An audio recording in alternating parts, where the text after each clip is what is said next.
এই সময়ের সবচাইতে দূরদর্শী নেতা পীর সাহেব চরমোনাই মুফতি সৈয়দ রেজাউল করিম।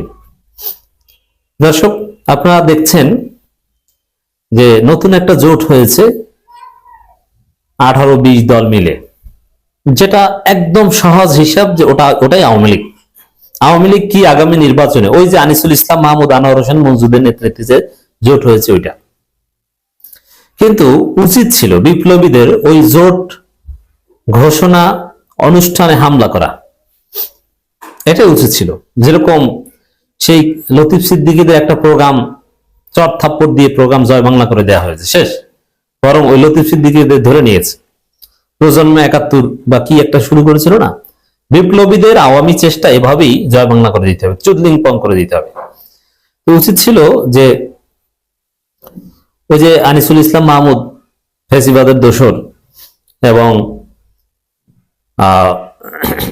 আনোয়ার হোসেন মঞ্জুদের যে জোট, ওটা জোট ঘোষণা অনুষ্ঠানেই ওদের থাপড়ে দাঁত ফলাই দেওয়া, কিসে যা বাড়ি যা, কিসের জোট ঘোষণা করবি। কিন্তু ওরা এমন জায়গায় করেছে বা এমন ভাবে করেছে এরকম কোনো সুযোগ আসে নাই। কিন্তু রাজনৈতিক দলগুলোকে এই ফেসিবাদের পুনর্বাসনে, পুনরুত্থানের, ফেসিবাদ ফিরে আসার বা যে ফেসিবাদকে রাজনীতিতে অংশগ্রহণ করার সুযোগ সরকার নিষিদ্ধ করেছে, তারা নির্বাচনে অংশগ্রহণ করবে অন্য ফরম্যাটে। এই সুযোগের বিরুদ্ধে সরকার এবং সব রাজনৈতিক দল সোচ্চার হবে, এটাই উচিত ছিল। কিন্তু দুঃখজনক ভাবে কোন রাজনৈতিক দলেই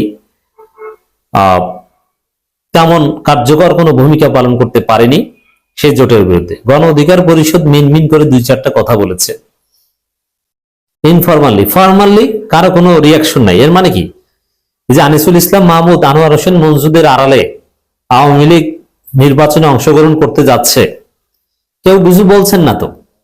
কিন্তু যখন দেখবেন যে এর মধ্য দিয়ে বড় একটা অঘটন ঘটবে, এমনকি নির্বাচন বানচালের একটা প্রেক্ষাপটও তৈরি হতে পারে এদের নির্বাচনে অংশগ্রহণের মধ্য দিয়ে, নির্বাচনে অংশগ্রহণের মধ্য দিয়ে বানচাল হতে পারে। একটা সময় আসবে এরা দাঁড়িয়ে শেষ যদি নির্বাচন থেকে দূরে সরে যায় বা মনোনয়নপত্র প্রত্যাহার করে নেয়, এরকম বিএনপির সাথে মিলে বা নানান ভাবে অনেক ষড়যন্ত্র করা সম্ভব। যেই সময়ে ষড়যন্ত্রের অভিযোগে শওকত মাহমুদ সহ আরো অনেককে গ্রেপ্তার করা হচ্ছে, সেই সময় এই ধরনের জোট, এটা রাজনীতি অশনি সংকেত। জামায়াত সহ সব দলকে স্পষ্টবাদী হওয়া উচিত ছিল যে এই ধরনের কোন জোট, ফেসিবাদ, এদেরকে রাজনীতি করতে দেওয়া হবে না। জাতীয় পার্টি অথবা আনিসুল ইসলাম মাহমুদ যে নামই আসুক না কেন, আনোয়ার হোসেন মঞ্জু, এরা সবাই হাসিনার মন্ত্রী, এদের কাউকে কোনো সুযোগ দেওয়া যাবে না, এদের সবাইকে নিষিদ্ধ করতে হবে। এরকম কোনো কথাবার্তা কোনো রাজনৈতিক দলে বলতে পারেনি। কিন্তু আমি কি বলা উচিত ছিল বা দৃষ্টিভঙ্গিটি কি হওয়া উচিত, আমি এই আলোচনার মাধ্যমে আশা করি বুঝাতে পেরেছি। কিন্তু পীর সাহেব চরমোনাই কিন্তু ঠিকই বলেছেন। এর মানে তিনি বুঝতে পেরেছেন যে আসলে ওরা তো আওয়ামী লীগ, ফেসিবাদের দোসরদের রাজনীতি করতে দেওয়া যাবে না।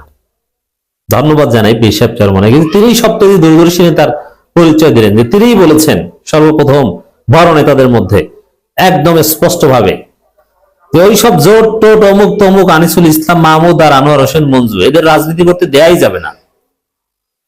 কোনো সুশীলপনা নয়, রাগ ঢাক রেখে কথা নাই, ক্লিয়ার কথা, এদের রাজনীতি করতে দেওয়া যাবে না। এরা রাজনীতিতে নামলে, প্রেস ক্লাবে প্রোগ্রাম করতে আসলে এদেরকে পিটাতে হবে। যেরকম লতিফ সিদ্দিকী আর আরো কয়েকজনকে পিটিয়ে তারপর ঘরে পাঠিয়ে দেওয়া হয়েছে না, কিছুদিন জেল খেটে এখন চুপচাপ বসে আছে, ওই টাইপের পিটানি দিয়ে আনোয়ার হোসেন মঞ্জু, আনিসুল ইসলাম মাহমুদদেরকে ঘরে পাঠিয়ে দিতে হবে। পীর সাহেব চরমোনাইয়ের বক্তব্যের তাৎপর্য এটা, কারণ তিনি বলেছেন উচিত হবে না, তাও বলেন নেই যে ফেসিবাদের দোষীদের রাজনীতি করতে দেয়া যাবে না। গণমাধ্যমগুলো প্রশ্রয় দিচ্ছে এই আওয়ামী লীগের সিটিমকে, আওয়ামী লীগের এই ফিরে আসাকে। একমাত্র আমার দেশ পত্রিকা তারা যে ফেসিবাদের দোসরদের নতুন জোট এইভাবে সরাসরি আখ্যা দিয়ে রিপোর্ট করেছে। তো দর্শক, ইসলামী আন্দোলন বাংলাদেশে আমির ও চরমোনাই পীর মুফতি সৈয়দ মোহাম্মদ রেজাউল করিম বলেছেন, জাতীয় রাজনীতিতে নানা জোট মহাজোট হচ্ছে। এর মানে ওই যে আনিসুল ইসলাম মাহমুদ এবং আনোয়ার হোসেন মঞ্জুদের জোটের দিকেই ওই কথাই বলেছেন। রাজনৈতিক এসব কর্মকাণ্ডকে আমরা স্বাগত জানাই, কিন্তু আওয়ামী ফেসিবাদের দোসরদের কোনোভাবেই রাজনীতি করতে দেওয়া যাবে না। তাহলে স্বাগত জানিয়েছেন কাদের? ওটা হচ্ছে ওই যে এনসিপি, রাষ্ট্র সংস্কার আন্দোলন, এবি পার্টি যে জোট হয়েছে ওইটাকে স্বাগত জানিয়েছেন।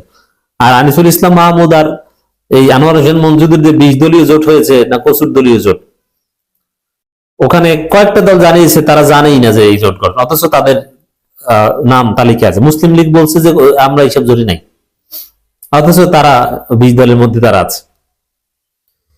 আরো অনেক নেতা জানে না, নাম ঢুকিয়ে দিয়েছে। এখন এটা নিয়ে হাস্যরস, কিন্তু দিন শেষে আওয়ামী লীগ এদের সমর্থন দিতে পারে, তখন এটা একটা ডিজাস্টার, একটা অঘটন ঘটবে। এজন্য এদের দিকে এদের কথাই বলেছেন পীর সাহেব চরমোনাই। আমরা ওই এনসিপি এবি পার্টি রাষ্ট্র সংস্কার আন্দোলন জোটকে স্বাগত জানাই, মানে ব্যাখ্যা, কিন্তু ওই আনোয়ার হোসেন মঞ্জুদের জোট এটা করতে দেওয়া যাবে, এদের রাজনীতি করতে দেওয়া, জোট গঠন করেছে ওই পর্যন্ত, এদের মাঠে নামতে দেওয়া যাবে না, নির্বাচন করতে দেওয়া যাবে না, পিটিয়ে এদের নির্বাচন ছুটিয়ে দিতে হবে, বিপ্লবীরা এদের পিটাবে, আমরা বিশ্বাস করতে চাই। তাদেরকে বিচারের আওতায় আনতে হবে।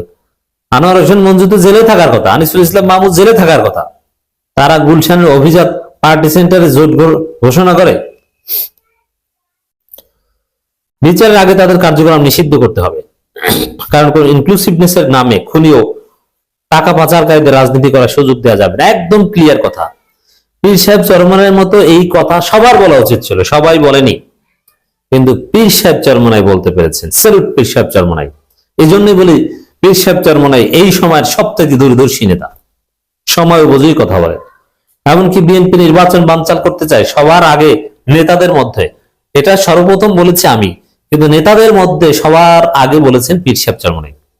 এরপরে জামাত বলেছে, জামাতেরও আগে পীর সাহেব চরমোনাই দূরদর্শী নেতা হিসেবে অনেক কথা বলেন।